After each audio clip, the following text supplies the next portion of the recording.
अस्सलाम वालेकुम viewers, welcome to the students platform. Viewers, आज हम पढ़ेंगे पेज 408 के लेसन नंबर 7 को, फंक्शन ऑफ नर्वस सिस्टम। ये एक स्टोरी दी हुई है, इंपॉर्टेंट नहीं है, इसको मैं स्किप कर रहा हूँ। यहाँ से हम देखेंगे नर्वस सिस्टम से, मेन हमारे यहाँ से स्टार्ट हो रहा है। How the nervous system works. Nervous system क्या है? It controls our behaviour, it controls our actions and our perceptions. कह रहा है कि brain stores information, it take it from body parts, analyse and integrate it, send to the concerning parts. ये सब जो काम है ये होता है न्यूरॉन्स की मदद से। न्यूरॉन्स की डायग्राम आपके सामने है, ये डायग्राम है न्यूरॉन्स की। सबसे ऊपर देखें, न्यूरॉन क्या है? Unit of nervous system. सबसे ऊपर जो डेंड्राइट्स हैं, डेंड्राइट्स जो हैं वो ब्रांचेज हैं जो कि इंफॉर्मेशन को लेती हैं, लेके जो है अंदर सेल बॉडी के अंदर, ये जो गोल एरिया ये सेल बॉडी है, इसको तक ले जाती हैं।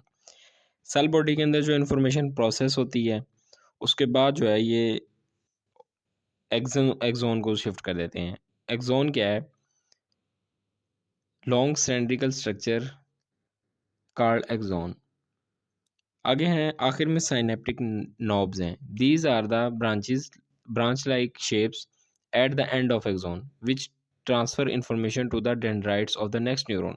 इससे आगे नेक्स्ट न्यूरॉन होता है लगा हुआ, जिसके आगे डेंड्राइट्स होते हैं। तो फिर ये क्या, साइनेप्टिक नॉब से आगे फिर दोबारा इंफॉर्मेशन जो है नेक्स्ट डेंड्राइट में चली जाती है। फिर इस तरह न्यूरॉन के अंदर प्रोसेस होती है, अगले में शिफ्ट होती है। इस तरह जो है वो इन्फो जो है एक जगह से दूसरी जगह मुंतकिल होती है। साइनेप्स कह रहा है कि दो न्यूरॉन्स डायरेक्टली एक दूसरे से कनेक्ट नहीं होते हैं, इनके दरमियान गैप होता है और इस स्पेस में फ्लूइड होता है। इस गैप को साइनेप्स कहते हैं। और साइनेप्स में मौजूद जो एक मतलब कि साइनेप्स में मौजूद होते हैं न्यूरोट्रांसमीटर्स, एक न्यूरॉन से इन्फो जो होकर दूसरे न्यूरॉन तक लेके जाते हैं। यहाँ पे भी वो कह रहा है, एक सवाल है, what changes occur in nervous system when a person develop.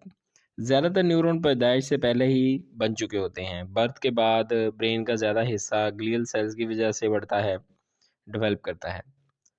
Myelin sheath कह रहा क्या है कि a wide fatty substance covers the axon. ये ग्लियल सेल्स की डेवलपमेंट में अहम किरदार अदा करता है। जब माइलिन शीथ न्यूरॉन्स को ठीक तरह कवर नहीं करती तो मुख्तलिफ किस्म की बीमारियां जन्म लेती हैं। इंसान की साइकोमोटर मोशन इफेक्ट होती है। माइलिन शीथ पहले ऊपर के एरिया में ग्रो करती है। इस वजह से आपने देखा होगा कि बच्चे का हेड पहले मूवमेंट सीखता है, हाथों का पाँव की निस्बत, मतलब हाथ जो है पहले मूवमेंट करना सीखते हैं, बच्चा जो चलना बाद में सीखता है। जब बच्चे को शुरू में अच्छी ग़िज़ा ना मिले तो इसके नर्वस सिस्टम में ख़ास तौर पर माइलिन शीथ, ग्लियल सेल्स और डेंड्राइट्स में रिटार्डेशन शुरू हो जाती है। ये सारा एक्सप्लेन किया गया है, चीज़ों को बयान किया गया है। यहाँ पे डिवीजन ऑफ नर्वस सिस्टम है, दो तरह के होते हैं, central nervous system, peripheral nervous system. Central nervous system को हम पहले डिस्कस करेंगे। सेंट्रल नर्वस सिस्टम में दो चीज़ें आती हैं, ब्रेन और स्पाइनल कॉर्ड। ब्रेन क्या है? ये डायग्राम आपको सामने ब्रेन की। Brain it has three parts, fore brain, cerebellum और ब्रेन स्टेम। सबसे पहले हम फोर ब्रेन को देखेंगे। फोर ब्रेन क्या है? Uppermost part of the brain. It has further two parts, telencephalon और डाइनसेफ्लन। टेलिनसेफ्लन के अंदर भी फर्दर पार्ट्स हैं, लिम्बिक सिस्टम और सेरिब्रम, और डाइनसेफ्लन के अंदर थैलेमस और हाइपोथैलेमस। ये आपके सामने ब्रेन की डायग्राम है, आपको समझने में आसानी होगी। सबसे पहले कह रहा है कि फोर ब्रेन के आउटर रीजन ज़्यादातर जो देखने में, परसीव करने में, कंसेप्चुअल एक्टिविटी में और मोटर लर्निंग में इन्वॉल्व होते हैं। इसका जो है सेंटर और बॉटम रीजन हमारे बॉडी के इंटरनल फंक्शंस को कंट्रोल करता है। सबसे पहले यहाँ पे हम देखेंगे सेरिब्रम को। यहाँ पे दो चीज़ें हैं, सेरिबेलम और सेरिब्रम। सेरिबेलम हम आगे पढ़ेंगे, आपने इनको आपस में मिक्स नहीं करना। सेरिब्रम क्या है कि upper and the largest portion of brain. It includes the cerebral cortex. ये हमारी मोटर और मेंटल एक्टिविटीज़ को कंट्रोल करता है। सेरिब्रम है टू हाल्स, दो पोर्शन होते हैं उसके जो कि एक दूसरे एक जैसे होते हैं लेकिन इनका फंक्शन डिफरेंट होता है। लेफ्ट हेमिस्फेयर होता है एक तो, और राइट हेमिस्फेयर। लेफ्ट हेमिस्फेयर हमारा right side of body control करता है। ये लैंग्वेज को प्रोसेस करता है जैसे स्पीच और राइटिंग वगैरह। और राइट हेमिस्फेयर जो है वो लेफ्ट साइड ऑफ बॉडी को कंट्रोल करता है। It control vision, emotions and perceptions. दोनों हेमिस्फेयर मज़ीद 4 लोब्स में डिवाइड होते हैं, उनको देख लेते हैं। फ्रंटल लूब है, पैराइटल लूब है, ओसिपिटल लूब है और टेम्पोरल लूब है। फ्रंटल लूब कह रहा है कि control motor cortex which controls the muscles and bodies. Parietal lobe है involve in the body sensation, warm, cold, heat, touch वगैरह। ओसिपिटल लूब है involve in vision. Temporal lobe जो है वो विजन के अंदर, हेयरिंग के अंदर और मेमोरी के अंदर इन्वॉल्व होता है। आगे यहाँ पे वो इसी के अंदर हाईलाइट नहीं हो सका मेरे से, लिम्बिक सिस्टम की बात कर रहा है, ये वाला, ये लिम्बिक सिस्टम कह रहा है कि cerebrum along the innermost edge of cerebrum ये मौजूद होता है। लिम्बिक सिस्टम को अभी तक मुकम्मल तौर पर समझा नहीं गया। ये हमारे इमोशंस, फियर्स, एंगर्स और एक्साइटमेंट को कंट्रोल करता है। इसी तरह यहाँ पे थैलेमस और हाइपोथैलेमस की हम बात करेंगे। ये वाला है थैलेमस और हाइपोथैलेमस। कह रहा है कि थैलेमस की पहले देख लेते हैं। थैलेमस जो है encircled by limbic system, it control system info.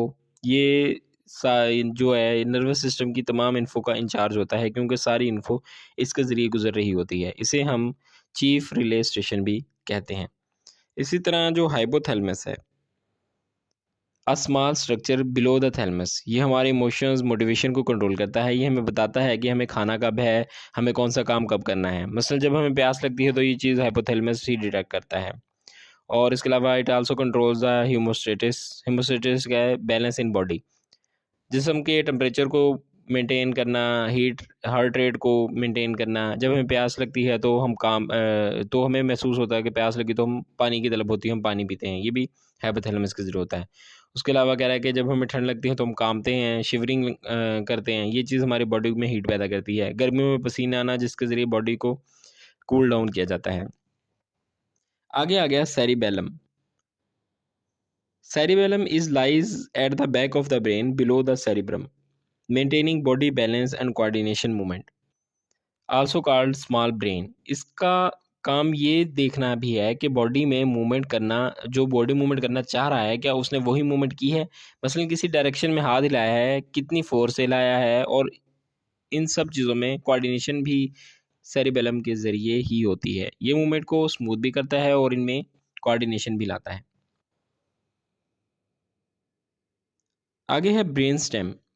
Lowest portion of brain, a knob like shape होती है at top of corner of the spinal cord.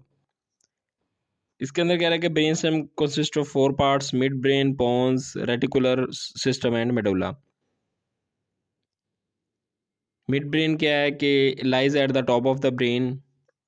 It helps in muscle movement, कि कौन से मसल को move करना है, कौन से मसल को नहीं मूव करना। ब्रेन माइंड के डिजनरेशन की वजह से, सॉरी, मिड ब्रेन के डिजनरेशन की वजह से एक डिजीज़ पैदा होती है जिसको पार्किंसन कहते हैं। ये ओल्ड एज के लोगों में ज़्यादा पाई जाती है। इनमें ट्रिमर्स यानी झटके वगैरह लगने, कांपना, बॉडी में रिजिडिटी का आना, बॉडी का झुक जाना, ये सारी चीज़ें शामिल हैं। रेटिकुलर सिस्टम क्या है? It is a network of neurons that extend from bottom to top of the brainstem and into the thalamus, controlling our state of sleep, arousal and attention. इस सिस्टम में डिसफंक्शन की वजह से epilepsy और coma हो सकता है। आगे है pons. Form a large bulk at the front of the brainstem and is involved in eye movement, facial expression and chewing. Medulla क्या है? Control breathing, heart rate, and diameter of blood vessels which affect blood pressure. अभी हम discuss करेंगे कि spinal cord क्या है। Spinal cord के बारे में कह रहा है कि ये एक मेजर न्यूरल पाथवे है जो मैसेजेस को ब्रेन से जिस्म के दूसरे हिस्सों तक ले जाता है। विजुअल कॉर्टेक्स और इसके अलावा क्या, सॉरी, इसका ये काम एक तो ये होता है कि बॉडी को तक पैगामात को ले जाता है, दूसरा बॉडी के मुख्तलिफ हिस्सों से वापस जो है जिस्म तक पैगामात लेकर आना भी इसी का काम है। दोबारा सुन लें, ये एक मेजर न्यूरल पाथवे है जो मैसेजेस को ब्रेन से जिस्म के दूसरे हिस्सों तक और जिस्म के दूसरे हिस्सों तक मैसेज को वापस ब्रेन में ले आता है। Upper part of spinal cord are connected with upper part of body and lower part of spinal cord connected with the lower part of body. इसके डैमेज की वजह से मोटर फंक्शंस में मसाइल आते हैं। ये डिपेंड करता है कि स्पाइनल कॉर्ड के किस पार्ट में इंजरी हुई है। ये था व्यूअर्स आपका लेसन। आई होप कि आप लोगों के लिए हेल्पफुल होगा। बहुत ही पेचीदा किस्म का लेसन था, लेकिन मैंने जितना इजी हो सका है अपनी कोशिश की कि इजी हो जाए, आप लोगों को समझ आ जाए। मिलते हैं नेक्स्ट लेसन में। टिल देन टेक केयर, अल्लाह हाफिज़।